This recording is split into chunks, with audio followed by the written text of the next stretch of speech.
Chodesh Tov Be'ezrat Hashem, que rapidement Hashem fasse qu'on puisse entendre le son du shofar, mais cette fois-ci, pas de notre ministre officiant de la synagogue, plutôt du Mashiach, que très rapidement vienne le Mashiach et qu'on puisse être tous ensemble à Jérusalem. Amen.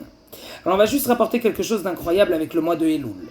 Il faut savoir que chaque mois a un signe, ce qui s'appelle un mazal. Oui, dans le judaïsme aussi, il nous est rapporté que chaque mois a son mazal. Maintenant, quel est le mazal du mois de Elul? Alors ça s'appelle Betula, la Vierge. Qu'est-ce que ça veut dire? Alors on a trouvé le commentateur qui s'appelle le Roche sur le livre de Bereshit, à la fin de le parasha de Bereshit. Il nous enseigne quelque chose d'agadique mais très intéressant. Voici qu'il y a eu des anges qui sont descendus du ciel et ils ont vu une femme qui était vraiment incroyable. Elle était parfaite sur tous les points. Elle était d'abord très belle et puis à part ça aussi, elle était vraiment parfaite aussi par rapport à ce qu'elle était comme une femme juste. Alors ils sont venus la voir et lui ont dit on aimerait être avec toi.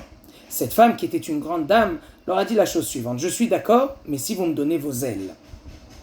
Alors les anges sont tombés dans le panneau, ils lui ont donné leurs ailes et voici que cette femme-là les a prises et elle s'est envolée. Et les anges maintenant n'avaient plus la possibilité de la poursuivre. Elle est montée dans le ciel et là-bas, voici ce qui est écrit en tout cas dans le Pirouche du Roche. Le Roche, ça fait plus que 600 ans en arrière qu'a écrit son livre. Il est écrit là-bas que Hachem l'a pris sous sa protection et il a caché cette grande dame.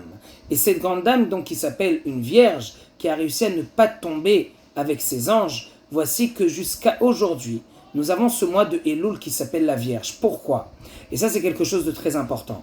Parce que Hachem, à la fin, a réussi, et bien sûr qu'il peut le faire, mais en tout cas, il l'a pris sous sa protection et il l'a gardé. Il faut savoir un petit peu que le mois de Elul, c'est la même chose. Si on réussit pendant ce mois-ci à avancer dans notre judaïsme, si on réussit à faire les slichot, si on réussit un petit peu à rajouter un petit peu dans notre judaïsme, voici que Hachem va dire, voilà, vous avez fait quelque chose d'extraordinaire, vous avez réussi à ne pas tomber dans des fautes, alors maintenant je vous prends sous ma protection. Et ça, c'est quelque chose de très fort. C'est ça ce qui va nous donner en fait l'introduction à Rosh Hashanah Yom Kippur. Arriver à Rosh Hashanah après un bon Elul, ce n'est pas arriver à Rosh Hashanah après un Elul qui ne va pas être travaillé. Donc c'est maintenant le moment. On rentre dans le mois de Elul. Cette année, c'est vrai qu'on rentre dans Elul et d'un autre côté, on est encore dans le mois de août. Et août, c'est vrai qu'on a un petit peu, normalement, on baisse un petit peu notre judaïsme.